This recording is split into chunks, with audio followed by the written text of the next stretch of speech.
mensajero, y ya vimos cómo es que se forma el ARN mensajero, y ya vimos cómo es que ese ARN mensajero sale a través de la membrana nuclear y se dirige hacia el citoplasma, y ahí busca los ribosomas, y allí llegan ¿cómo se llama? Los ARN de transferencia, y llevan los aminoácidos y se forman las proteínas. Eso es lo que hemos visto. Hemos visto entonces que en el núcleo está el ADN, en el núcleo están los genes, en el núcleo están los cromosomas. Pero como hemos visto hasta este momento. O sea, que aparentemente lo que sucede es que el citoplasma no juega ningún papel en cuanto a la formación de ADN, a la formación de cromosomas, en cuanto a la formación de genes. Eso es lo que hasta el momento hemos considerado. Pero eso no es tan así.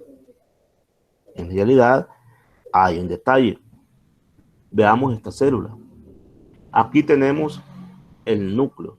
Aquí dijimos que es donde se sintetiza el ADN, se forman los cromosomas, aparecen los genes, aparece el ARN mensajero, sale del núcleo, llega a los ribosomas y se sintetizan las proteínas, etcétera, etcétera, etcétera. Todo esto es el citoplasma. Todo lo que rodea al núcleo es el citoplasma. ¿Y qué es lo que hay en el citoplasma? Bueno, en el citoplasma vamos a ver una serie de organulos, también conocidos como organelos. Algunos les llaman organitos. ¿Cuáles son? Por ejemplo, el retículo endoplásmico, los ribosomas, las mitocondrias, los lisosomas, los cloroplastos en el caso de las células vegetales, etc. Resulta que acá también hay material genético. Acá en el citoplasma hay material genético. Y ese material genético suele estar en dos tipos de organelos. En los cloroplastos y en las mitocondrias. Además, hay otro tipo de material genético que ya lo vamos a estudiar. Entonces, partamos de esto. Los modelos de herencia no solamente dependen del núcleo, también del citoplasma. Por supuesto, en el citoplasma en menor cantidad y en el núcleo.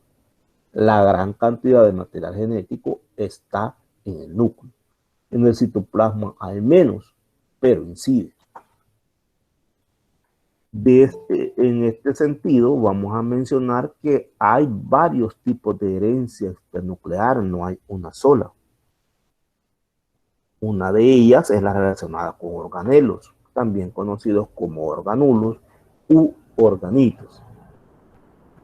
En este caso, las características del fenotipo se determinan por el ADN que está localizado en, como se los mencioné anteriormente, los cloroplastos y las mitocondrias o en las mitocondrias, dependiendo del caso. También hay otros tipos que son por transmisión del ooplasma. Acá nos estamos refiriendo que el fenotipo es afectado por medio de los productos génicos nucleares que se encuentran en el óvulo.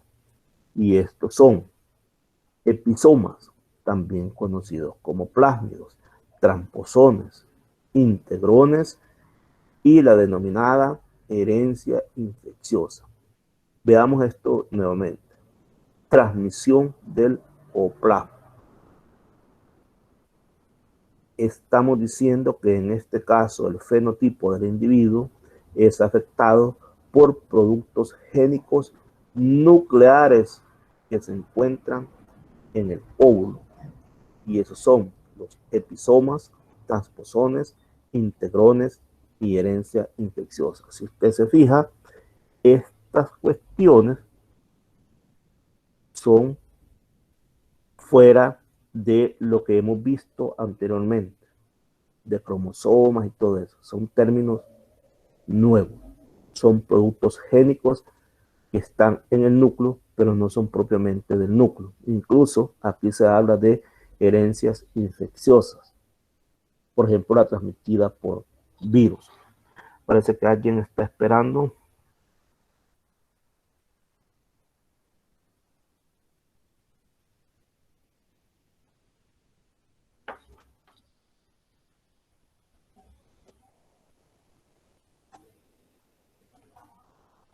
Se durmió Edwin Osvaldo.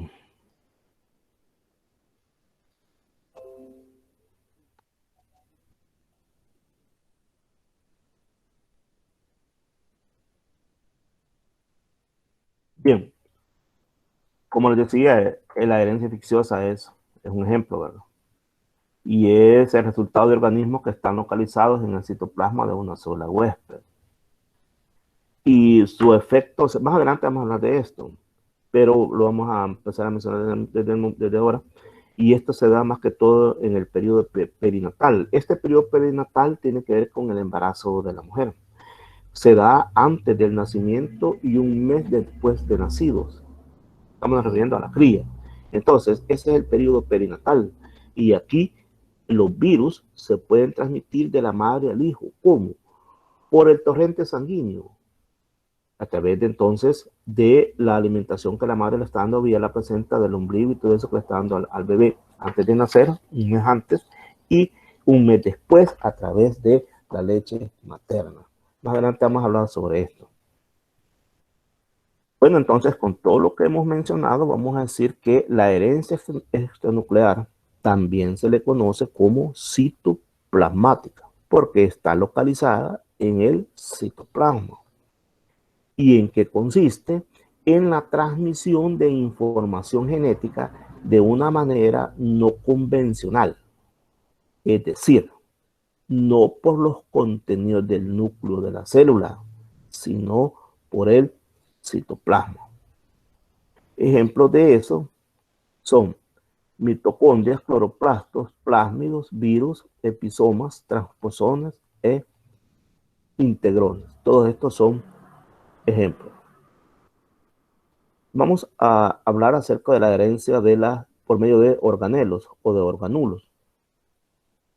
Pues resulta de que con todos los avances que han habido, se llegó al descubrimiento de que el ADN también está presente en mitocondrias y cloroplastos. Entonces, de ahora en adelante hay que pensar que el ADN no es exclusivo del núcleo.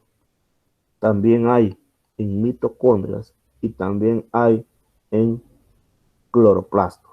En tres casos, en los tres organelos existen. Hablemos sobre las mitocondrias y los cloroplastos. Tratemos de recordarlas. Fíjese que son organelos, yo digo organelos, pero puede decirse organulos o puede decirse organitos. Esta es la palabra que menos uso, pero la he colocado porque en algunos textos así aparece.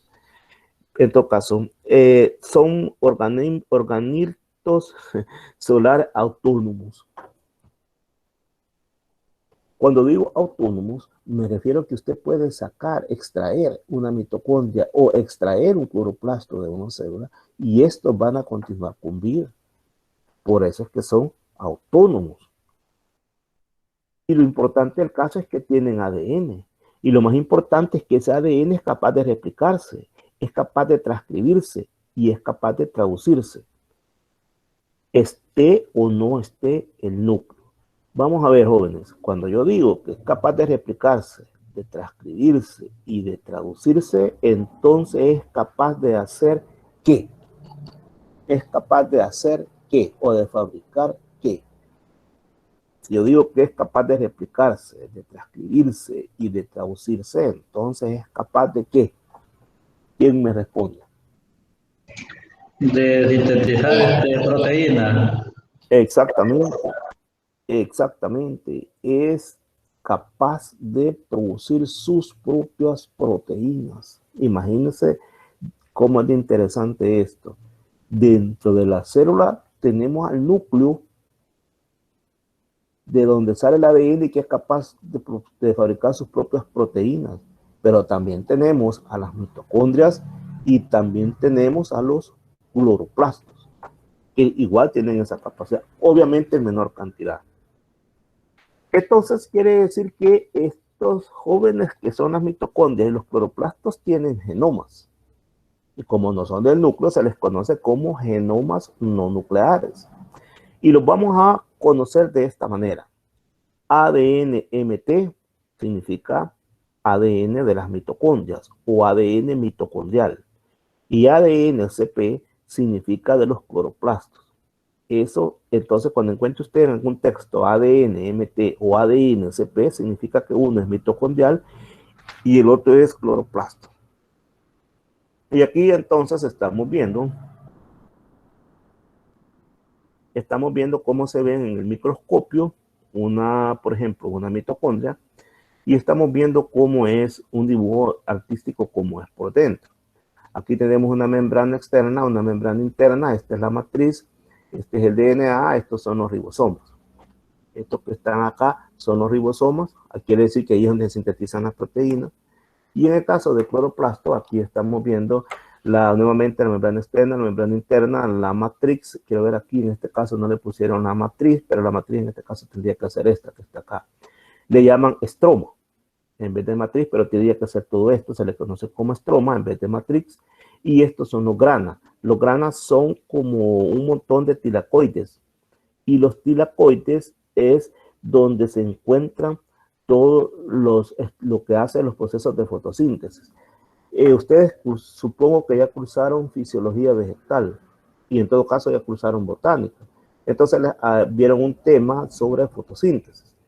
Probablemente se recuerdan que es una fotosíntesis, se habla del diagrama Z, que son las relaciones de Hill, que es donde se dan el P780, el P560, que es donde cae la energía del sol y va revirando de un lado a otro. Justamente aquí se dan todos esos fenómenos. Estamos tratando de recordar qué son los cloroplastos para que nos ubiquemos, ¿verdad? No es una clase de fisiología vegetal. Y aquí está, como se puede ver al microscopio, un dibujo artístico también, como se puede ver un cloroplasto. Bueno, entonces creo que ya nuestro cerebro en este momento ya recordó que es una mitocondria, que es un cloroplasto. Ahora pensemos en las funciones. ¿Quién me dice cuál es la función de las mitocondrias? ¿Quién me dice cuál es la función de las mitocondrias?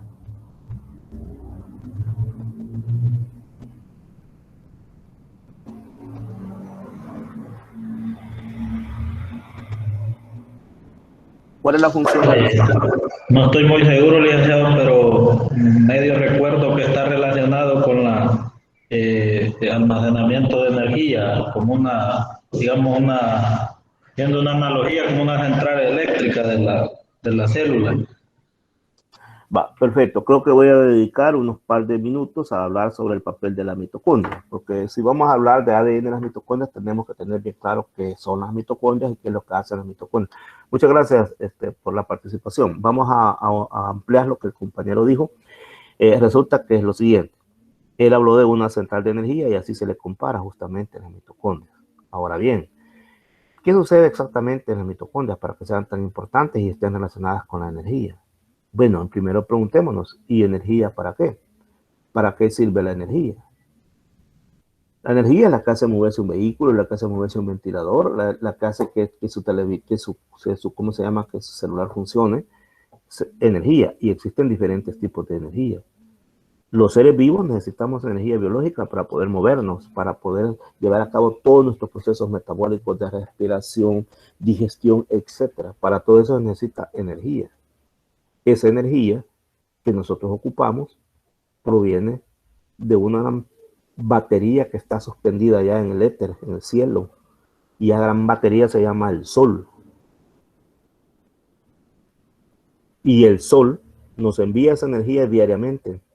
Nosotros obtenemos esa energía cuando consumimos nuestros alimentos, ya sea vegetales o animales. Pero esa energía del Sol entra, quienes la logran transformar no somos los animales. Nosotros somos animales, así que cuando yo digo no somos, porque pertenecemos al reino animal, con las disculpas del caso, somos animales, así es que, y como aquí estamos en el área de las ciencias naturales, debemos de entender eso, ¿verdad? Así es que nosotros, los animales, no podemos transformar directamente la energía que proviene del Sol. Quienes sí lo hacen son las plantas, porque ellas están adaptadas para eso. Y justamente para eso tienen cloroplastos. Y son capaces entonces de realizar la fotosíntesis, proceso mediante el cual la energía proveniente del Sol se convierte en energía bioquímica. Ahora bien, ¿qué tiene que ver esto con las mitocondrias?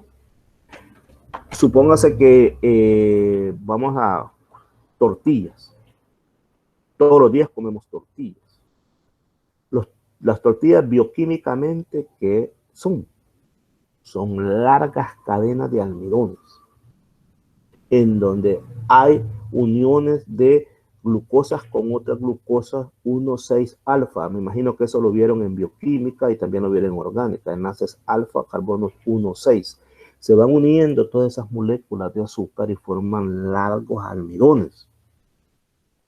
Pero esos almidones contienen energía porque cada molécula de azúcar contiene energía. Y en el caso nuestro, esas moléculas de glucosa es de la que queremos obtener energía. Cuando comemos, lo que pasa es que nosotros vamos a comer.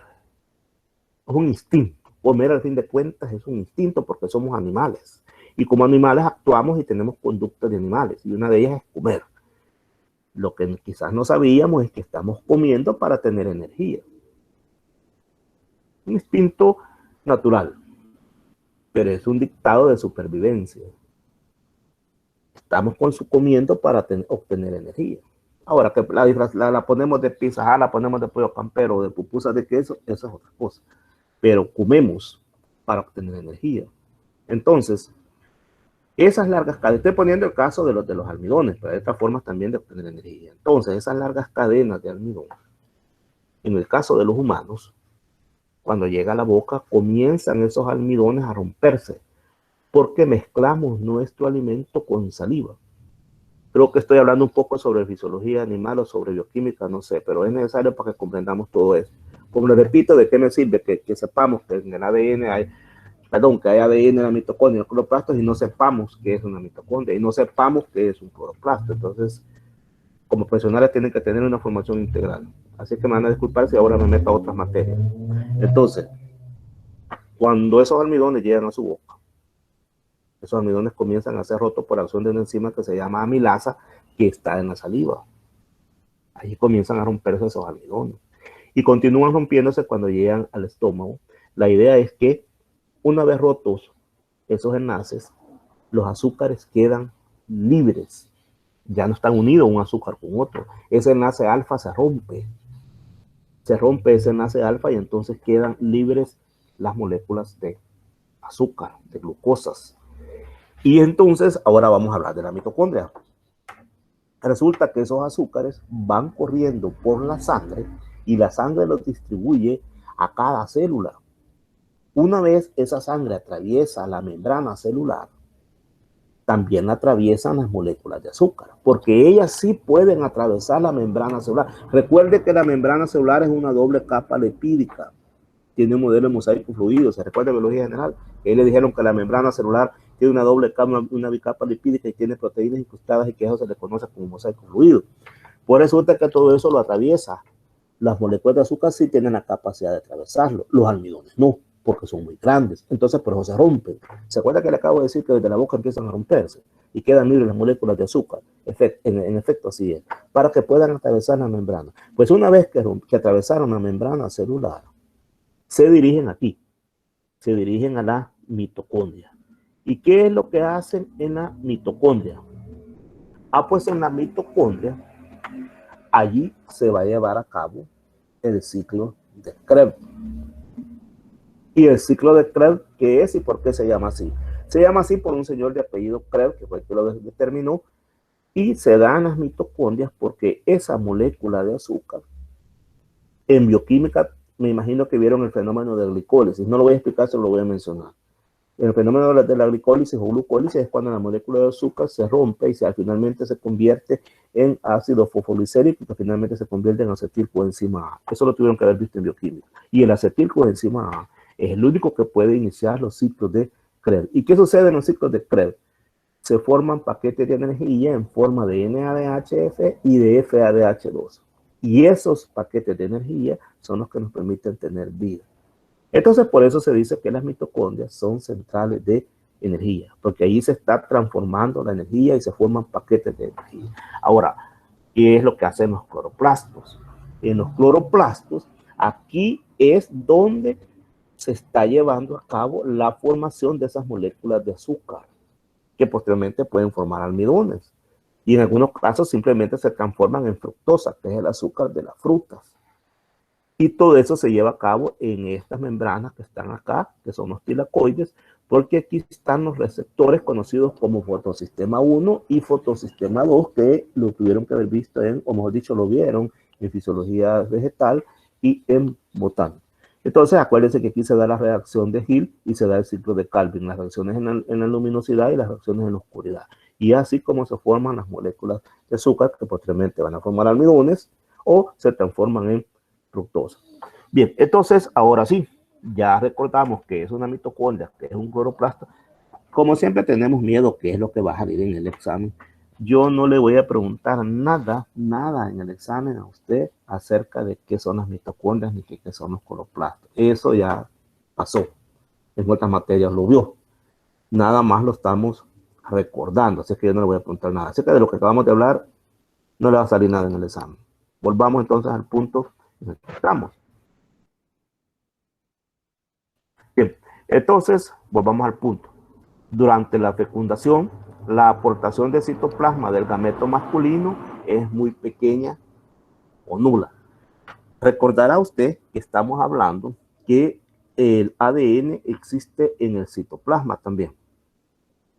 Y entonces, como vamos a hablar de la fecundación cuando se une un espermatozoide para un óvulo para formar un nuevo individuo, entonces tenemos que pensar que en ese citoplasma, tanto del espermatozoide como en el óvulo, allí va ADN, ahí van genes. Pero resulta que fíjense lo que dice acá, que la aportación citoplasmática del gameto masculino es muy pequeña o nula. Ahí dice que es muy pequeña o que es, perdón, estaba revisando ahí, que es muy pequeña o es nula. Veámosla, vamos a ver qué dice acá. Bueno, antes veamos esto. Fíjense, el óvulo, aquí está el núcleo y mire el gran citoplasma que tiene. Ahora veamos el espermatozoide. Mire, este es el núcleo. Y mire el citoplasma que tiene, qué chiquito es. Membrana plasmática, ni siquiera le pusieron aquí citoplasma, pero esto verdecito pálido que está acá va a ser el citoplasma. Y dice acá vaina mitocondrial. Mire cuántas mitocondrias tiene. Y aquí tiene las normales. Y tiene, claro, tiene su cola. Le voy a explicar esto. En primer lugar, el espermatozoide es mucho más pequeño que un óvulo. Bien pequeñito a la par de un óvulo. Como quien dice la luna con la tierra. Bien pequeño. Bien pequeño. Entonces, el espermatozoide, por lo tanto, tiene un citoplasma pequeño. ¿Pero por qué?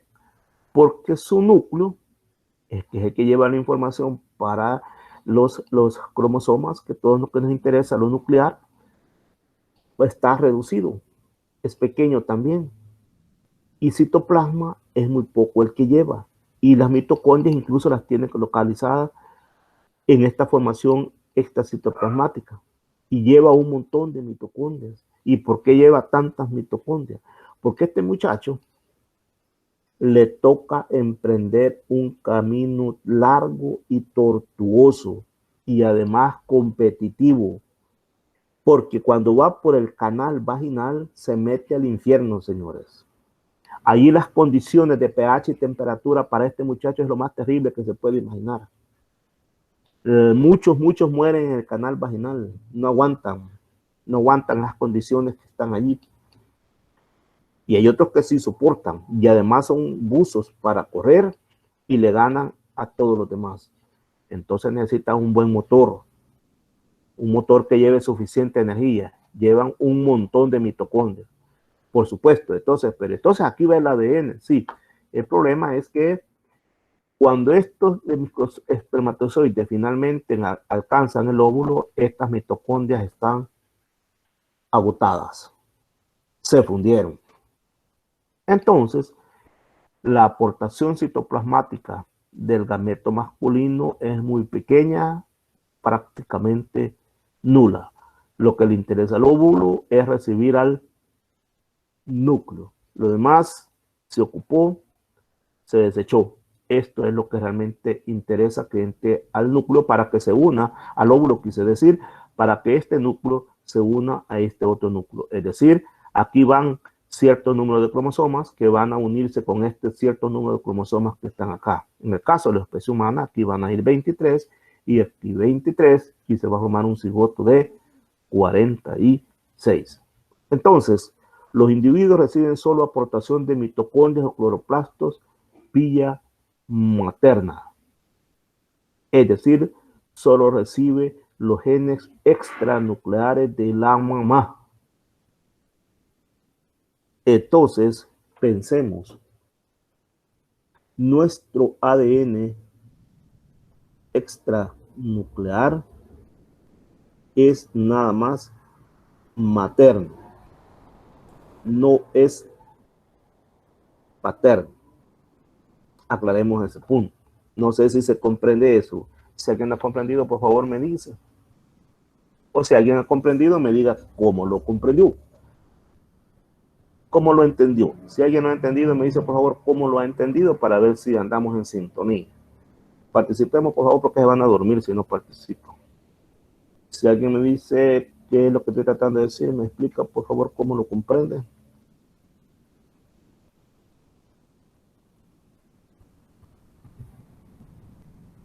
Alguien que quiera participar, vamos a ponernos en pantalla con ustedes para motivarlos a que participen. Y la mejor motivación es decirles a alguien en particular. Así es que vamos a ver a quién escogemos para don Víctor Antonio. Aquí lo acabo de ver. ¿Cómo ha entendido lo que le acabo de decir, don Víctor? Si es que está por ahí, don Víctor.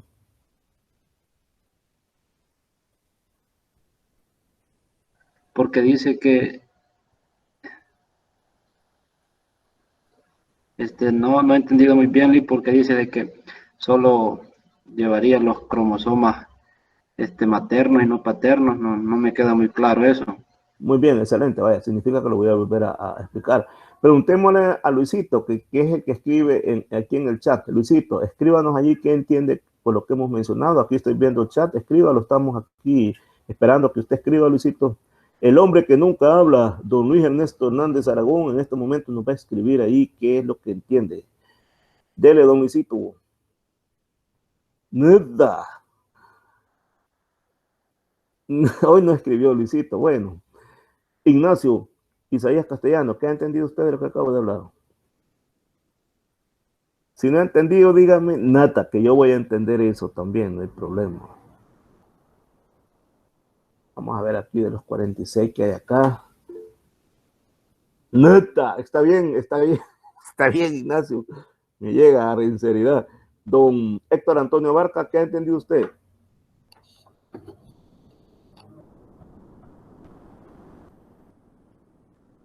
No está Héctor, quizá. Javier Ulises López Álvarez. Jaime Gustavo Cornejo, ¿cómo está, Jaime? ¿Qué ha entendido? Nada tampoco. ¿Y usted, Jaime? Nada le van a poner más de alguna. Va, dígame, Jaime. Por gusto. Bueno, volvamos al punto. Perfecto. Iniciamos entonces. Perfecto.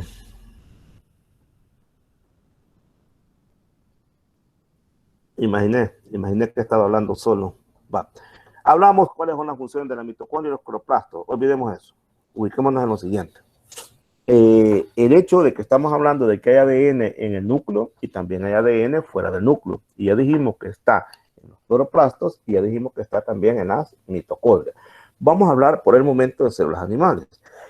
Entonces, si vamos a hablar de células animales, vamos a hablar exclusivamente de mitocondrias.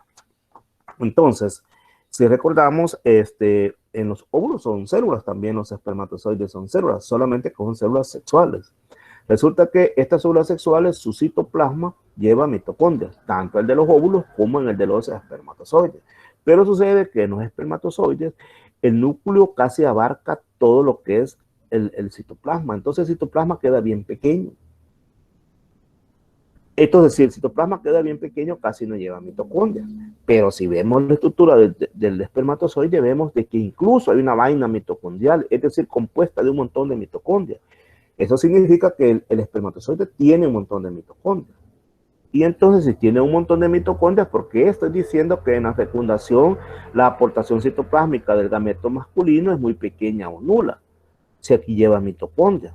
Lo que sucede es que este espermatozoide utiliza este montón de mitocondrias para desplazarse por el canal vaginal y hacerlo a una gran velocidad. Significa que estas mitocondrias, cuando llegan finalmente al óvulo, estas mitocondrias ya no sirven.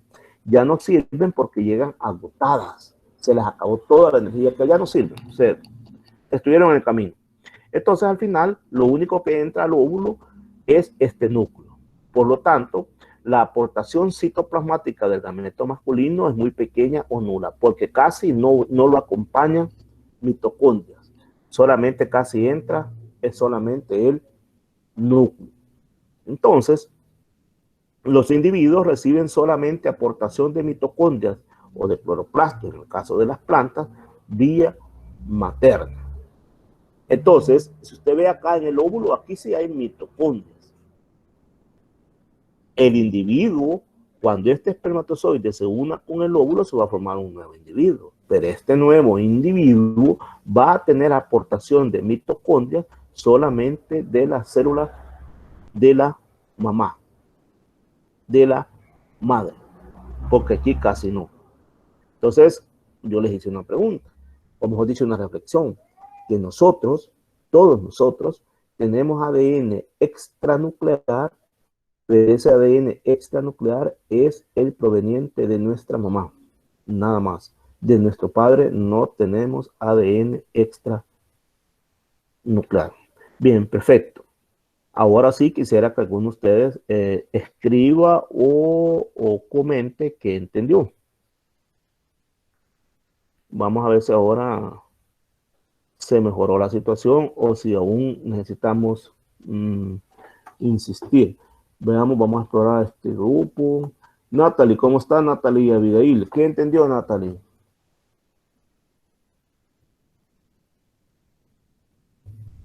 Parece que no está. Merlin Allison, ¿qué entendió Merlin Allison? Olga, no mucho. O sea, no entendió. Reina Mariela, Ricardo, Richard, Antonio Ayala, ¿qué entendió? Sandra Margarita, ¿qué entendiste, Sandra? Nada. Está viendo Merlin. Nada.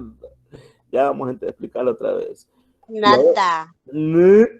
Y ahora aquí hay don Víctor. ¿Ve? Don Víctor Abarca, ¿qué entendió don Víctor Antonio Abarca? Nada, voy a poner ahí también. No, hombre, Lick, yo lo que le entendí es que, como usted explicaba, de que en el camino las mitocondrias llegan agotadas, es por esa razón que al final, digamos, no tienen. Entonces, está fallando la comunicación, Víctor. ¿Sabe qué? Quite el audífono y lo vuelve a colocar para que le mejore. Pero sí creo que ya le entendimos. Ajá. Ya,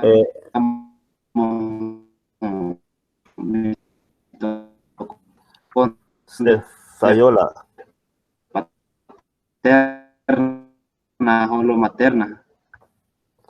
Sí, pues, yo creo que ya le entendió, pero no le entendimos a usted, le falló la conexión, pero creo que sí ya entendió. Don Víctor Enrique Carrillo, ¿y usted qué dice? ¿Qué opina?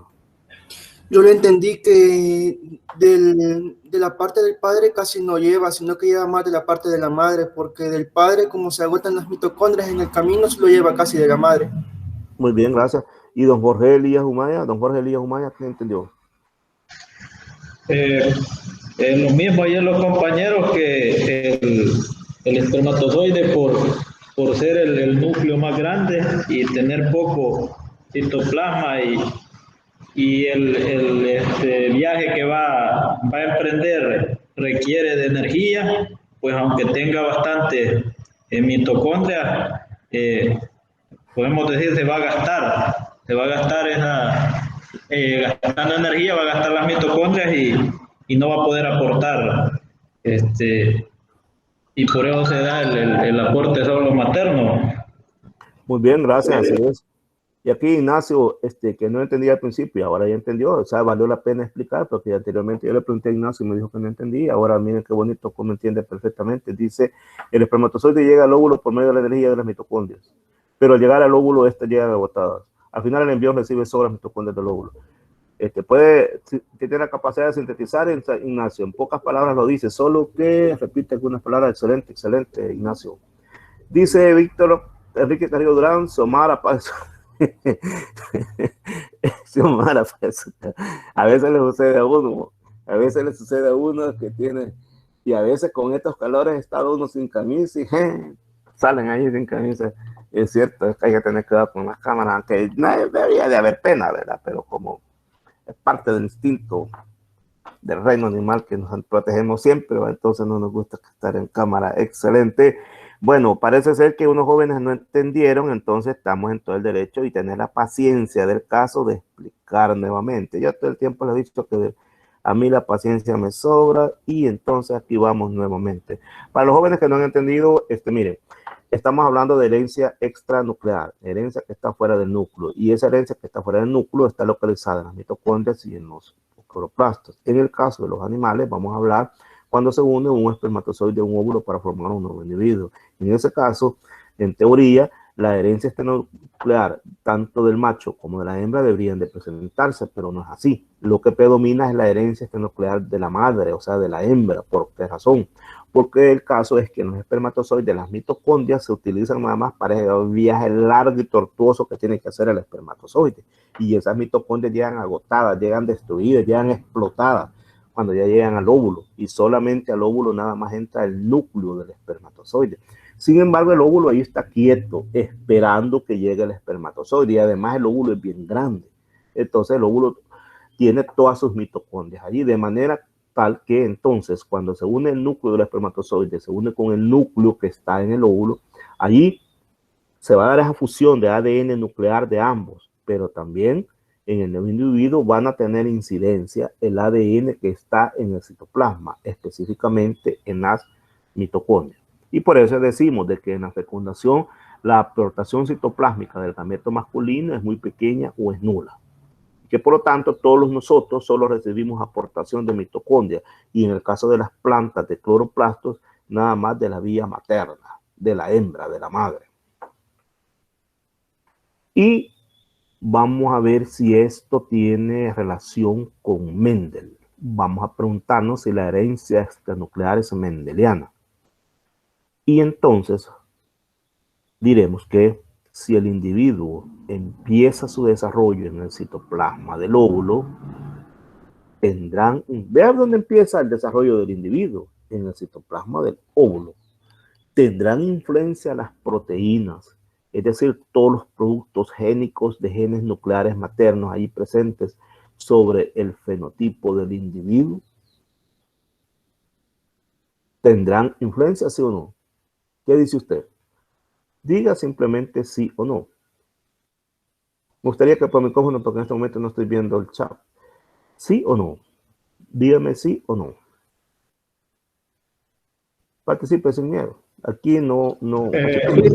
Licenciado, yo al inicio de la presentación, vi que estaba relacionado con el fenotipo, lo que era esto extranuclear, Exactamente, así es, claro que sí. ¿Y qué es lo que estoy tratando de decir? Que en la esencia, lo que cada uno de nosotros somos es predominantemente más por acción de la madre. Incluso, ya se fijaron lo de la dosis génica, ¿verdad? Ya se fijaron de que las hembras tienen doble capacidad de X y que la naturaleza, para que no nos enojemos nosotros, a las hembras les inactiva la mitad de sus cromosomas X. Entonces, si ustedes ven, la hembra en realidad la naturaleza la ha dotado de muchas más cualidades biológicas que nosotros los varones. En realidad sí. Y aquí estamos lo viendo más. Entonces, veamos este esquema. Léalo, analícenlo y luego lo discutimos.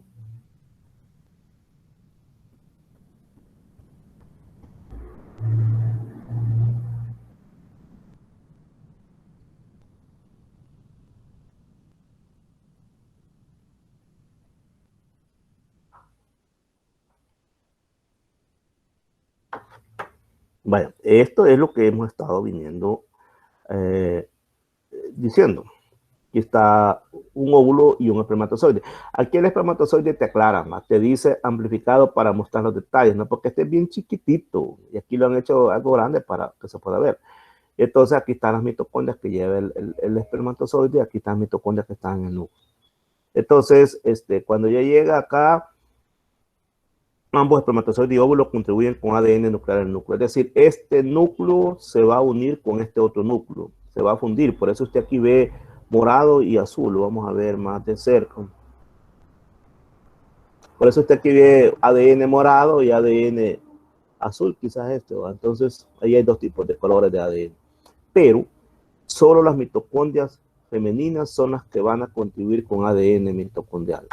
Las del espermatozoide ya dijimos que no.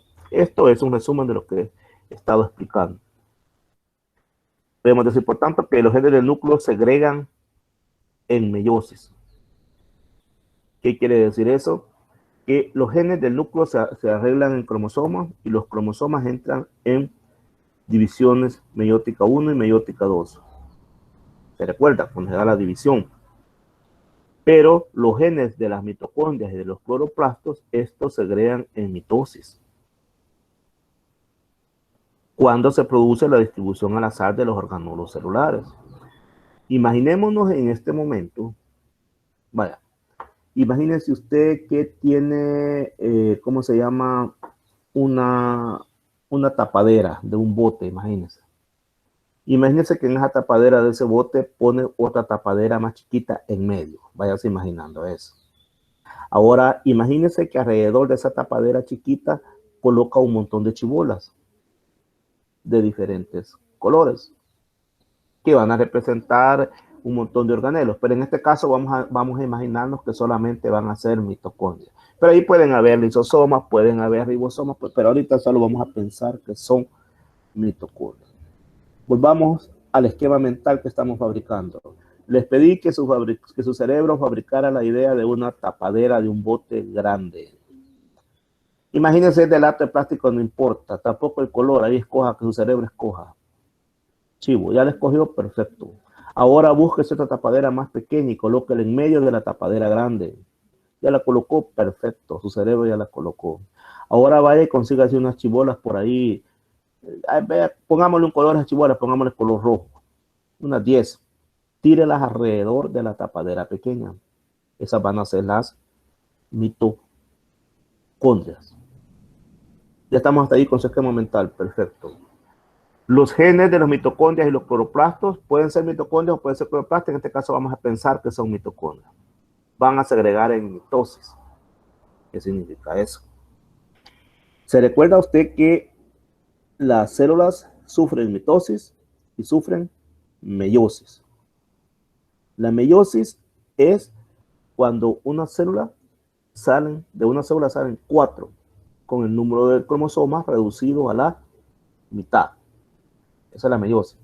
La mitosis es cuando de una célula salen 2 idénticas a la célula madre.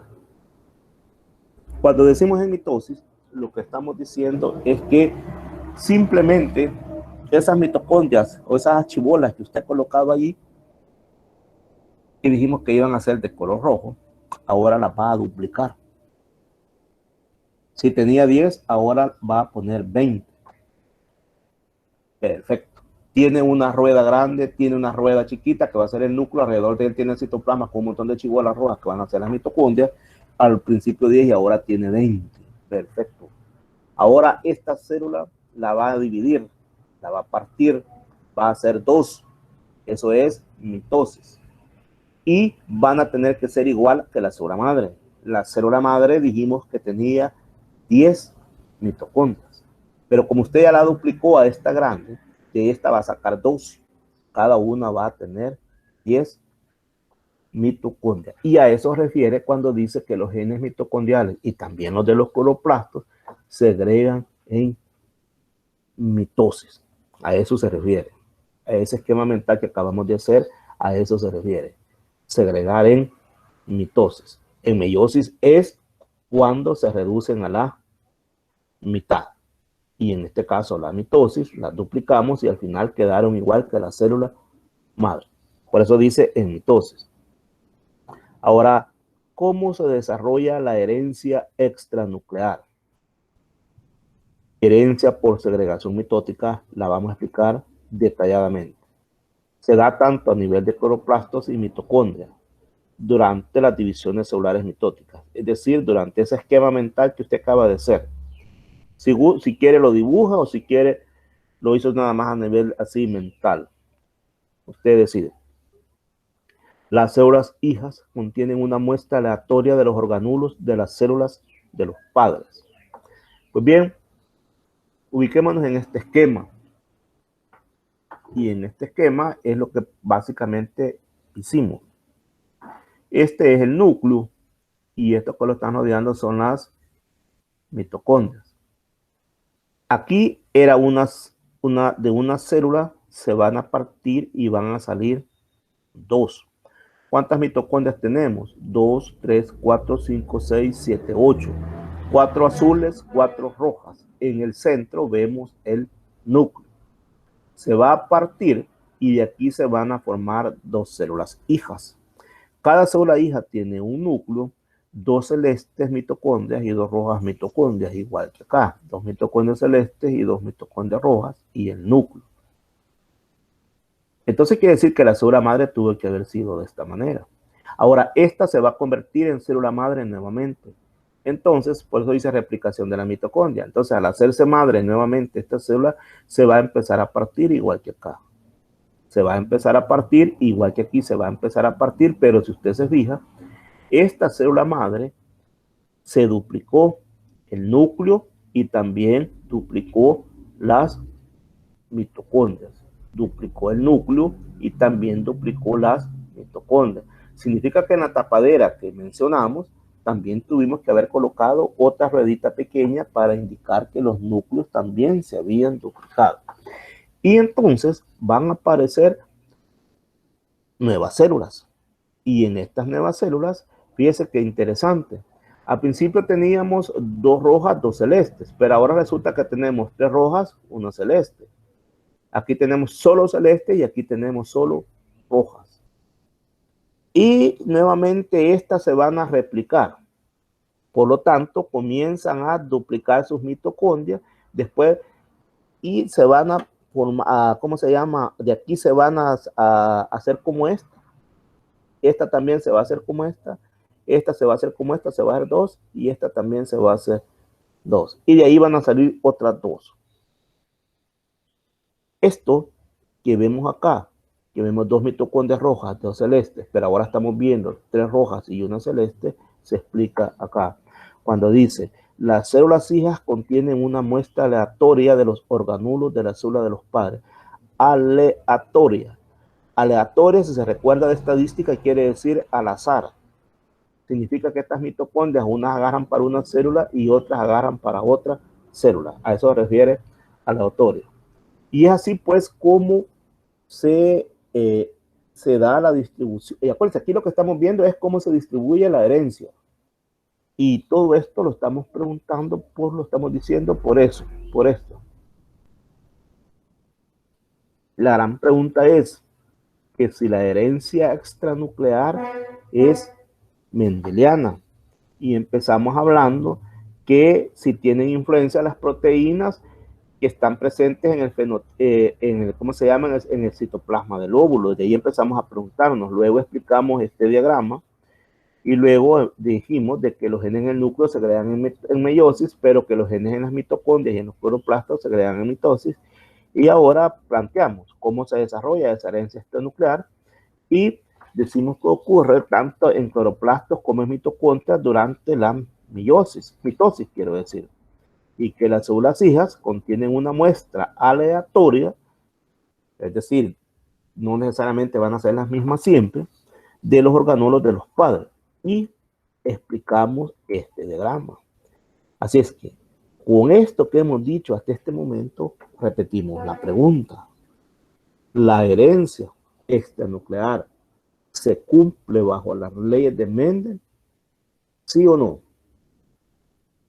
¿Esto se encaja dentro de las leyes de Mendel, sí o no?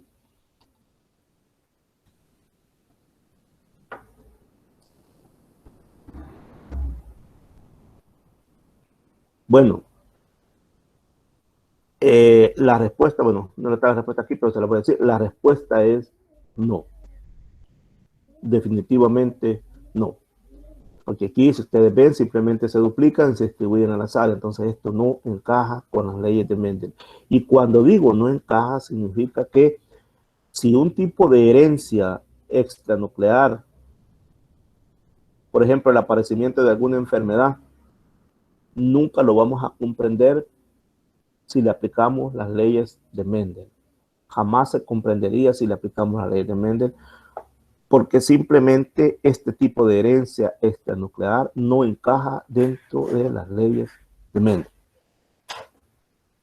Bueno, resulta que en la herencia extranuclear, uno de los padres o ambos pueden contribuir con ADN a la herencia.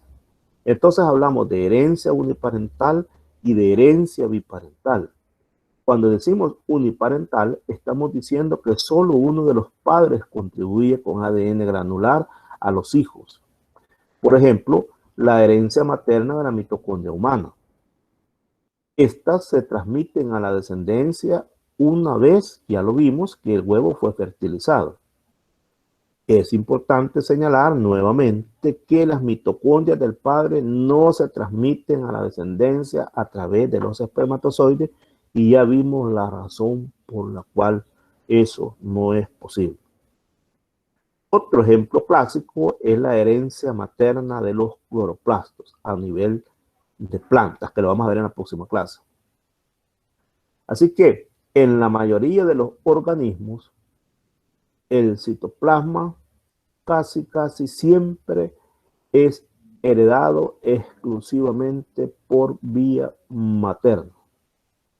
Eso significa que cuando se está formando el cigoto, el gameto femenino, o sea, el óvulo, es quien aporta el núcleo y también el citoplasma que contiene ADN, y el gameto masculino solo aporta prácticamente casi siempre solamente el núcleo, pero sin citoplasma.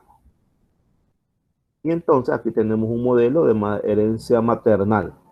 Aquí está en el ovario, aquí se están formando los óvulos, y estos óvulos llega el espermatozoide, se une, y entonces aquí está un cromosoma con otro cromosoma, se une.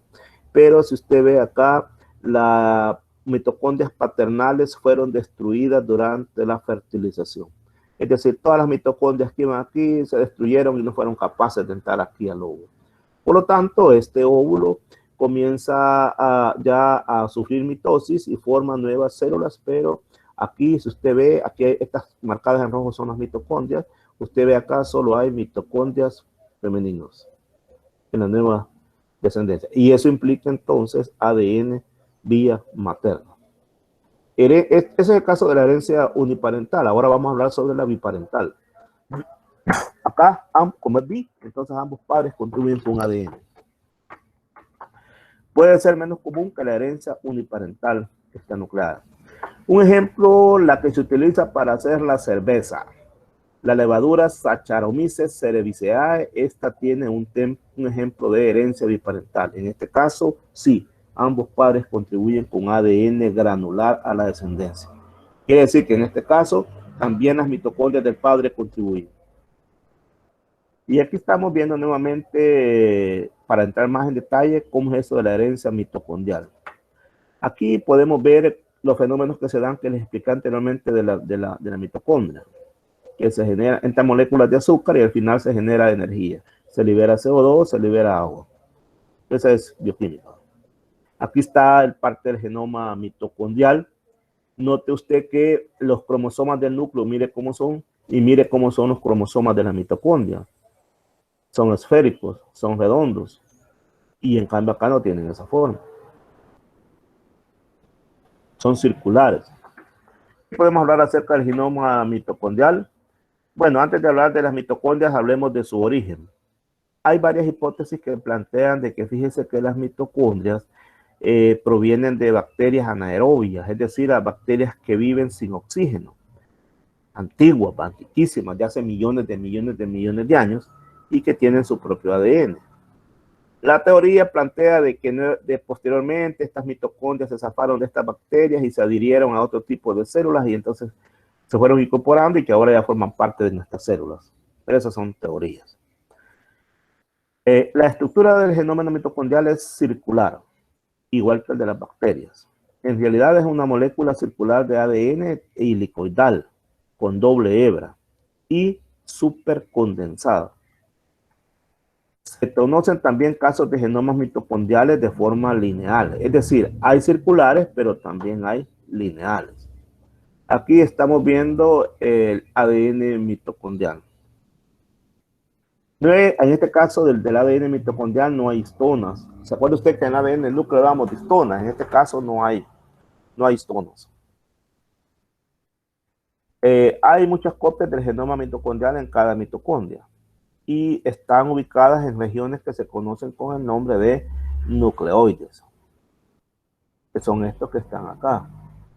Los hitos que están acá serían los nucleoides. Esto es el de ADN, entonces estas regiones donde están es los nucleoides. Así es circular el ADN, pero si lo cortáramos, entonces nos quedara de esta forma, tal y como lo conocemos. Pero ¿qué pasa? Que es de doble hélice, pero forma como un círculo, por eso es circular. Ahora, si separáramos las cadenas, vamos a encontrar una cadena L y una cadena H. La cadena L y H significa que una pesada y una que es menos pesada. Y ambas son, obviamente, complementarias. Bueno, así es que a esta hebra, la que le decía, se le llama pesada y a la otra se le llama liviana. Esta es la L de liviana y esta es la H de heavy, de pesada. La mayor diferencia entre los animales, los hongos y las plantas es que en los animales el ADN mitocondrial codifica para algún producto en casi toda su extensión. Significa que casi todo esto codifica para proteínas, casi todo. Mientras que en el genoma mitocondrial de hongos y plantas existen largas secuencias de ADN que no codifican para productos. Entonces, para hongos y plantas hay regiones grandes que no codifican. Muchas largas regiones que no codifican de lo que estamos viendo acá. Esa es entonces la mayor diferencia entre el ADN de animales, hongos y plantas con el de otros que tienen ese problema de hongos y de ciertas plantas, no de todas. En general, el ADN mitocondrial contiene información para la síntesis de ARN de transferencia, ribosomal, mitocondrial y también de polipéptidos que constituyen las enzimas citrocromo oxidasas, NAD deshidrogenasas y ATPasas. ¿Qué es esto? Bioquímica, pura bioquímica. Todas estas enzimas tienen que ver con el ciclo de Krebs. Y el ciclo de Krebs se da en las mitocondrias. Y ya vimos para qué es el ciclo de Krebs. Entonces resulta que el ADN mitocondrial tiene que ver con la formación de estas enzimas. Es fundamental, por lo tanto. Aquí estamos el genoma mitocondrial humano, más o menos tiene esta forma. Bueno, aquí es dibujo, un dibujo artístico, no quiere decir que así es. Entonces aquí está genes de complejo respiratorio para transferencia de genes de RNA y para RNA ribosomal. Cada una de estas son las señales que existen en el genoma mitocondrial humano. Y este es el mapa del ADN mitocondrial humano. Hay un círculo externo que es la hebra pesada o la H-strands, que es la cadena pesada, y también la L-strand, que es la cadena liviana, que es la que está internamente. La que está externamente es la cadena pesada. Los genes mitocondriales que codifican proteínas los podemos encontrar en cualquiera de las dos hebras del ADN mitocondrial. Los ARN mensajeros que se sintetizan a partir de los genes en el ADN mitocondrial siempre van a permanecer dentro de la mitocondria y son traducidos por ribosomas que también son propios de la mitocondria. O sea que la mitocondria también tiene sus propios ribosomas. Y vamos a poner un ejemplo del ADN mitocondrial que puede ser, mejor dicho, que es transmisor de una enfermedad. Se llama neuropatía óptica hereditaria de Leber, NOHL. Esto es nada más un ejemplo, no es que le vas a leer en el examen ni nada, no, que para que vea de que se pueden a veces transmitir enfermedades. ¿Qué sucede con esto? Lo que sucede es que estos genes generan mejor dicho, provocan una degeneración de gangliocitos de la retina y de sus axones. Y eso lleva a la pérdida aguda o subaguda de la visión central. Es decir, la persona queda ciega. Afecta más a varones jóvenes y adultos y solo se transmite obviamente a través de la madre. Estas son las células ganglionares que son afectadas cuando está presente esos genes.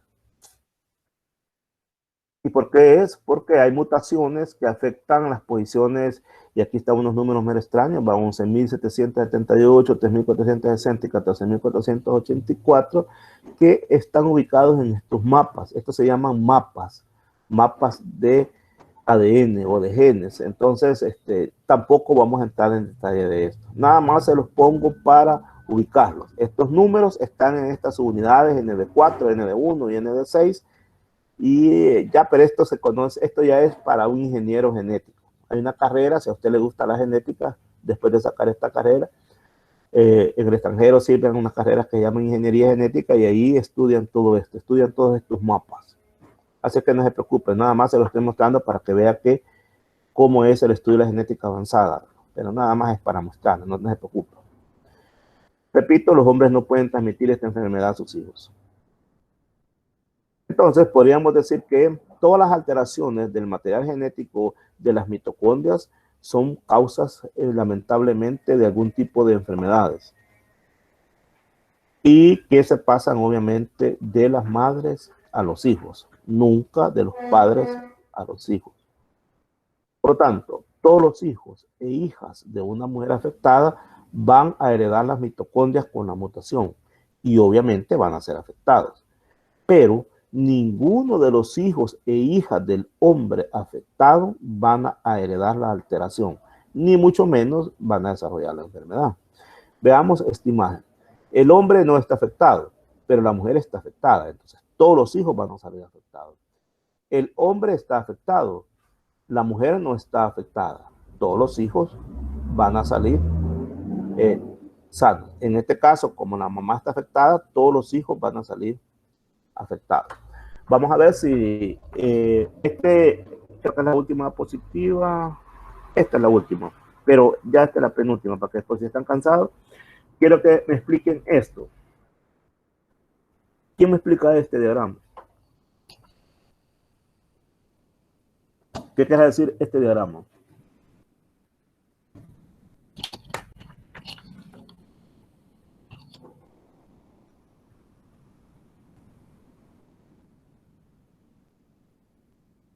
Okay. Se ve que en el primero predominó más los genes de la madre. En el primero predominó más los genes de la madre. ¿Y por qué? Porque se dio fuera del núcleo, siempre se va a dar así que los genes de la madre van a predominar sobre los del padre. Ajá, muy bien. Entonces resulta de que como la mamá está afectada por alguna enfermedad y está afectada porque en su citoplasma las mitocondrias llevan ese gen que produce la enfermedad. Ahora, el hombre no está afectado, él es sano. Sin embargo, los hijos todos salieron afectados. Y salieron afectados porque heredaron las mitocondrias de la mamá. Pero nunca heredan las mitocondrias del padre. Ahora me gustaría que explicaran este caso. En este caso, el papá está afectado y la mamá no está afectada. La mamá está sana. ¿Cómo explican este caso? En ese caso sería igual. Como la mamá es sana, los genes de la madre fueron los que predominaron sobre los del padre. Por eso la descendencia salió sana. Ajá. Pero ¿por qué en este caso predominaron? ¿De qué genes estamos hablando? ¿Dónde están ubicados esos genes? Fuera de la... Específicamente, muy bien. Específicamente, ¿dónde? ¿Dónde específicamente? ¿Dónde específicamente? En ¿Dónde el citoplasma. ¿Perdón? En el citoplasma. ¿Y en el citoplasma dónde específicamente? Fuera del núcleo, rodeando el núcleo, algo así. No, no, pero dentro del citoplasma, ¿dónde están esos genes? En el óvulo. No. El óvulo es todo. El óvulo tiene núcleo y alrededor del núcleo está el citoplasma. Pero dentro del citoplasma, ¿dónde están esos genes? ¿Quién le quiere ayudar a Katherine? Las mitocondrias. En las mitocondrias. En las mitocondrias, Katherine. ¿Estamos claros, Katherine? Me había entendido bien, pero ahí se me estaba equivocando. Sí, ingeniero. Ya va. Excelente. Sí, ya va perfecto. Excelente, así es. En las mitocondrias. Entonces, si volvemos al punto, lo vamos a explicar nuevamente. Lo que sucede acá es lo siguiente. Fíjese. Que el señor tiene una enfermedad, no está sano, y se casó con una señora que tiene la enfermedad, y todos los hijos le salieron con la enfermedad. Entonces van a decir, lo heredó de la mamá. Es cierto, lo heredó de la mamá. ¿Y por qué? Pues porque de la mamá, y esto se podrá explicar por genes ligados al sexo. No, pero si lo está heredando solo la mamá, sí, pero no se puede explicar por genes ligados al sexo. Entonces se explica por la primera ley de Mendel, peor. Por la segunda ley de Mendel tampoco, ni la tercera tampoco. Y entonces, ¿cómo diablos explicamos esto? Se recuerda que una vez les dije que en genética, el gran niño de la genética, que para cada caso hay una explicación particular. Y entonces vi que en este caso no se explica ni por genes ligados al sexo ni por la ley de Mendel. Entonces, ¿cómo se explica? Se explica por herencia extranuclear. ¿Cómo así? Porque sucede que en el óvulo, rodeando al núcleo, está el citoplasma, y en el citoplasma hay mitocondrias, y las mitocondrias tienen ADN. Y el problema es que ese ADN, en este caso, tiene una mutación que provoca una enfermedad. Y como ya dijimos que el espermatozoide del papá, sus mitocondrias no aporta casi ninguno, entonces el ADN que se hereda, los hijos siempre van a heredar el ADN mitocondrial materno. Y ahí van enfermedades también, cuando las hay. De los muchachos aquí salieron afectados. Ahora veamos el otro caso. En el otro caso, el papá está sano. Está afectado, perdón. Y la mamá está sana. Y los hijos salieron sanos. ¿Y por qué ese papá está afectado? Porque resulta que las mitocondrias del papá, cuando llegaron al óvulo, llegaron acabadas, exhaustas, destruidas. Entonces no aportaron el ADN. Y si no aportaron el ADN, tampoco aportaron la mutación. Por lo tanto, los hijos solamente heredan las mitocondrias de la mamá. Y en este caso salieron sin afección. Bien, ahora veamos la última lámina. Y vamos a hablar sobre transferencia ooplásmica. Ooplásmico significa lo que rodea al núcleo. Esto es a nivel de laboratorio. Y es un proceso que se utiliza prácticamente en Europa para mujeres que sufren de esterilidad. La idea en este caso es que hay varias maneras para que una mujer pueda concebir. Por ejemplo, si la mujer es estéril... Sí, licenciado. Le escucho. Una duda, ¿el ooplasma es igual al citoplasma o no? Vaya, fíjese que hay varias maneras de llamarlo. Le puede llamar ooplasma porque nos estamos refiriendo exclusivamente al citoplasma del óvulo. Entonces, es correcto decir ooplasma igual citoplasma del óvulo, nada más. Porque ooplasma viene de citoplasma del óvulo. Por lo tanto, no podemos decir ooplasma para una célula de la piel o para una célula del hueso. Ahí no puede decir ooplasma. Solo va a decir ooplasma para el citoplasma del óvulo. ¿Estamos? Sí, ya más específico, digamos, del óvulo. Exactamente. Y aprovechando al núcleo, porque el núcleo también tiene un material ahí interno líquido, gelatinoso. A ese se le conoce como nucleoplasma. Así que si alguna vez escuchan el término nucleoplasma, se refiere donde andan nadando allí los cromosomas y todo eso. Ese es el nucleoplasma. Ese es otro punto. Va, perfecto. Muy bien. Aclarado eso, estamos diciendo que esto es a nivel de laboratorios y que existen métodos para que una mujer pueda concebir. Uno de ellos consiste en que le implantan óvulos fecundados a la mujer. ¿Qué quiero decir? Supóngase que la mujer no puede tener hijos, el esposo sí. Y entonces, como a veces el no tener hijos lleva a problemas psicológicos, sentimentales, emocionales, sociales y no sé de qué tipo más que provocan un divorcio. Entonces, para tratar de evitar eso, entonces, hay que ver cómo hacemos para que la señora salga embarazada. Entonces, uno de los métodos es que el señor deposita una muestra de espermatozoides y se compra un óvulo de otra mujer. Y entonces ese espermatozoide fecunda a ese óvulo. Una vez fecundado, se implanta en la matriz de la señora esposa. Entonces la señora esposa queda embarazada. Va a andar 9 meses embarazada, que es lo que ella quería. Va a nacer el hijo y el hijo biológicamente fue de ella porque lo tuvo 9 meses en su cuerpo allí y alimentándolo a través del ombligo y todo eso. Pero usted sabe de que allí es resultado de la unión de espermatozoides del esposo de la señora y de una aportadora que a saber quién es, porque creo que los hacen anónimos. Entonces la aportadora vende su óvulo anónimamente, no sabemos quién es. Lo único que hizo la mamá fue cargar allí el óvulo fecundado. Ese es un método que se utiliza, hay varios, pero un método que se utiliza cuando una mujer no puede concebir. Pero últimamente hay otro, y es el que vamos a explicarlo en este momento, que se conoce como transferencia ovoplásmica. ¿En qué consiste? Y digamos que este es el óvulo de la esposa que desgraciadamente no puede tener hijos. Es un óvulo infértil. Entonces, viene otra dama y aporta su óvulo. Obviamente el óvulo de la otra señora, ese sí es fértil. Entonces se extrae el citoplasma. Aquí está extraído. Se extrae el citoplasma, no el núcleo no, simplemente se extrae el citoplasma. Y ese citoplasma se inyecta en el óvulo infértil.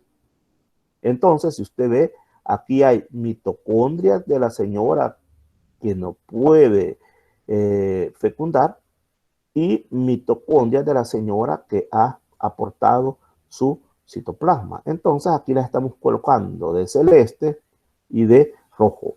Entonces, este óvulo ahora tiene mitocondrias de la señora esposa, de la señora donadora, y entonces este óvulo ahora ya es fértil.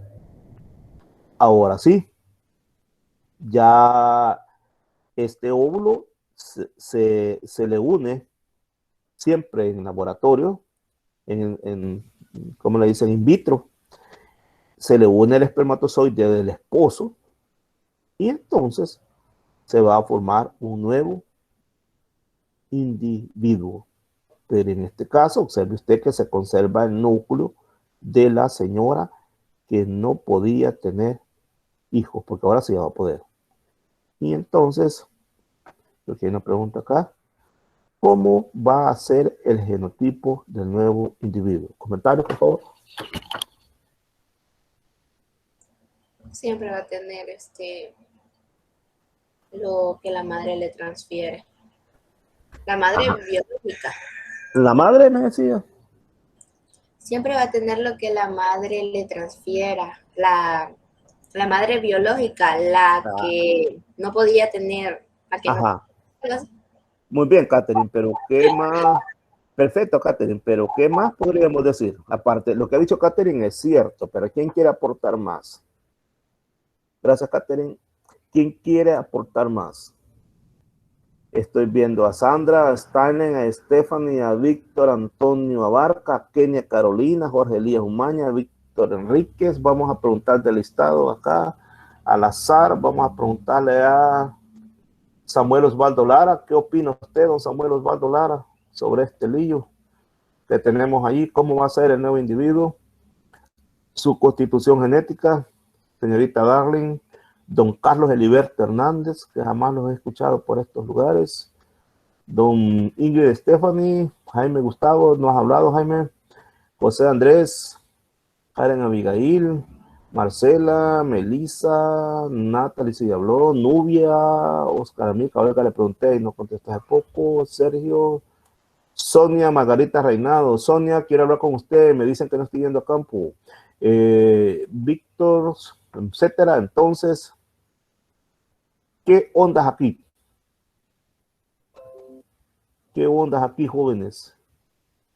Se me perdió esto, quizás. Sigo compartiendo, ¿verdad o no? Sí, estoy presentando. Díganme, muchachos, ¿qué opinan de este volado? Vaya, véanlo así la pregunta entonces. Véanlo así. Cuando digamos que le vamos a poner un nombre a este niño, ¿cómo le ponemos? Vaya, díganme, ¿cómo le ponemos al niño que nace? Díganme un nombre ahí. Está bueno, nació Nelson.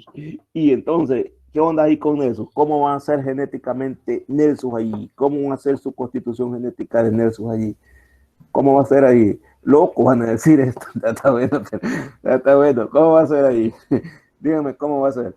¿Ah? Podría tener parte de la madre biológica y de la persona que dio el óvulo. Exactamente, pero ¿y de quién más? Del padre. Exactamente. Entonces, ¿cuántos tipos de ADN va a tener ahí? 3 tipos. 3 tipos. Imagínate que el Lillo lleva 3 tipos de ADN. Entonces, fíjense que por esa razón, este método no es permitido en muchos países. Pero por ese método... Pero en Estados Unidos sí, ¿verdad? En Europa y en Estados Unidos sí lo implementan. Pero en los médicos, también apagan el micrófono, por favor. Los médicos siempre le hacen ver a la madre esto y a los padres, que el niño lleva 3 tipos de ADN y entonces el problema son los riesgos. Imagínense que estos ADN lleven ADN mutante, es decir, con riesgo de alguna enfermedad.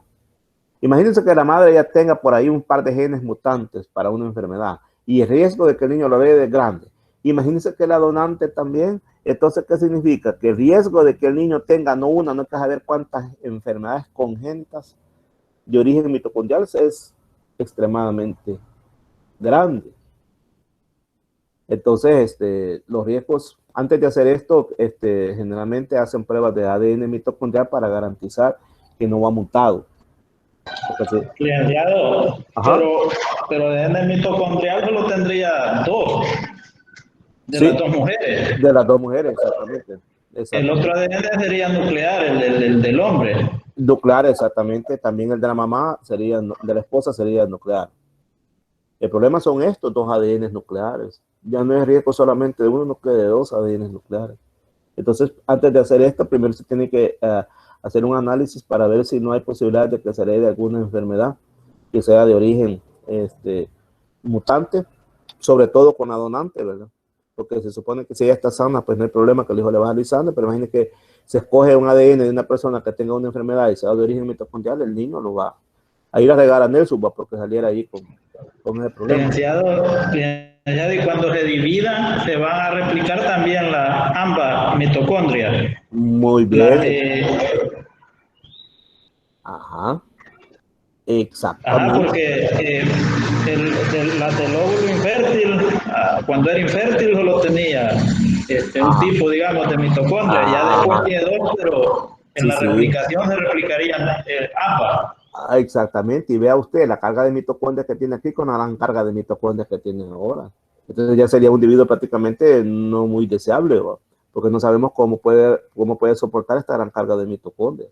Porque mire, originalmente solo tenía 2, 4, 6, ¿verdad? 2, 4, 6 y ahora le han agregado otras 6 más. Bueno, aquí le aparecen 5, pero le han agregado otras más. Y esto se va a duplicar igual. Entonces, estos son los defectos que existen de este tipo de transferencia. Todavía no se ha logrado perfeccionar. Digamos que está marcada en verde, va. Está en proceso. Disculpe que lo interrumpa. Dele. Ajá. Y una duda. ¿Y ese niño que nazca con los 3 genes, su descendencia? ¿Tendrá algún problema? No. Va, correcto. Veamos aquí, ¿cómo ya le pusieron Nexus a este? Entonces viene Nexus aquí y va aquí con este montonazo de mitocondrias. Entonces Nexus, cuando crezca y llegue el momento de reproducirse, estas mitocondrias, como lo dijo su compañero anteriormente, también se van a ir duplicando. Y entonces va a ir transmitiendo este tipo de mitocondrias. El gran problema es la gran carga de mitocondrias y el gran problema es si algunas de estas mitocondrias llevan mutantes. Imagine que lleva para un gen ahí de cualquier enfermedad, entonces eso estaría transmitiendo esa enfermedad. Eso sería uno de los riesgos. Por eso es que este método no necesariamente es muy utilizado actualmente. Todavía no se ha perfeccionado. Por eso decía que está en verde, está en proceso de mejora. Mire, que no le quepa duda que en el futuro esto lo van a perfeccionar. Esto lo van a perfeccionar y en el futuro se van a ver cosas que nos van a parecer increíbles en el campo de la genética y que van a ser posibles, ¿no? Sobre todo en Europa y en Estados Unidos. Y al final esto no es bueno. Esto no es bueno, ¿saben por qué? Jugar como se está haciendo con la genética es un gravísimo error, porque la misma naturaleza ha impuesto barreras. Y entonces, cuando se están rompiendo esas barreras, las consecuencias no se sabe cuáles van a ser. Entonces, el hombre, la inteligencia, el desarrollo tecnológico y todo lo demás, y el hombre se jacta de hacer un montón de cosas a nivel nuclear, a nivel citoplasmático, de mover genes como le da la gana. Sí, ya es posible hacer un montón de cosas. Solo vea lo que ha pasado con el COVID. ¿Cuál es la hipótesis más fuerte del COVID? Que en un laboratorio de Wuhan, en China, tenían ese virus. No es que los chinos lo hayan creado. Es un virus silvestre. Los chinos lo que lo tenían era aislado, estudiándolo. Igual que tiene Estados Unidos, igual que tiene Israel, igual que tiene Europa, igual que tiene Rusia. Todos los países tienen laboratorios, todos los países grandes, no los acabados como los de nosotros. Los países grandes tienen grandes laboratorios donde estudian a todos estos virus. ¿Para qué los estudian? Probablemente para hacer vacunas y enfrentarlos en el futuro o para hacer guerras biológicas, no sé. Pero que hay laboratorios donde estudian un montón de cosas que ni nos imaginamos, eso es cierto. Y Wuhan es uno de esos laboratorios. Allí, al parecer, falló el protocolo de bioseguridad y el virus escapó del laboratorio. No es que el virus haya salido corriendo en una moto, atravesándose los muros y escapó.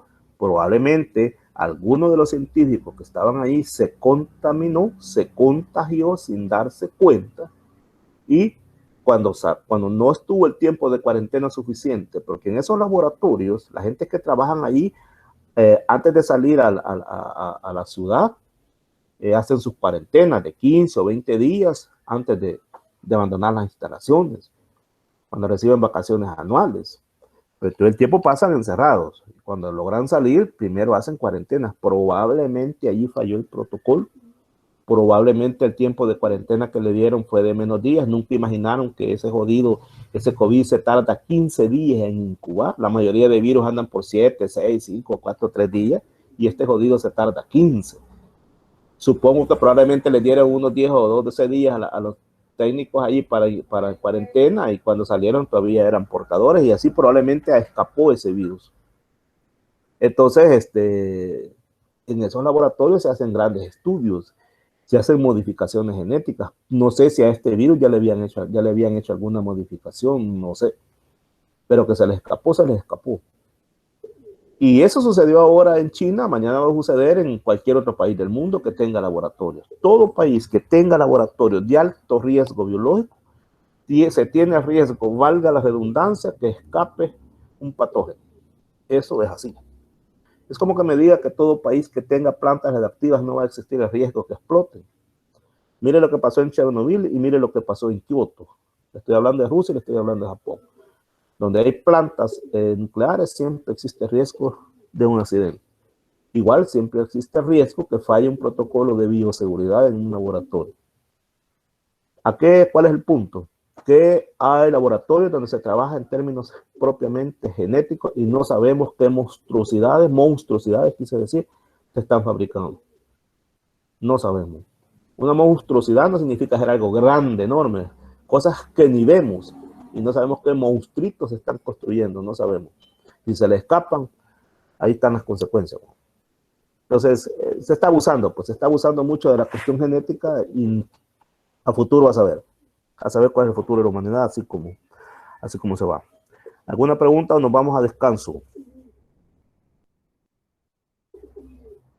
Son las 9:58, entonces vamos a suspender un momento porque se me hace más fácil, como les he dicho, cortar y después enviarles las dos presentaciones, porque una sola es muy larga. Bien, entonces, ¿alguien ha levantado la mano, parece? No, ¿verdad? ¿Alguien quiere preguntar? No. O yo quizás le he subido, no sé. Bueno, entonces, con permiso, vamos a suspender y regresamos ¿les parece? Dentro de zonas 9:59, 10:11. Les regresamos a las 9:30, ¿les parece? Regresamos a las 9:30. Receso. No, 9:30, perdón. Sí, las 10:30. No, 10 minutos. Vamos a regresar dentro de 10 minutos.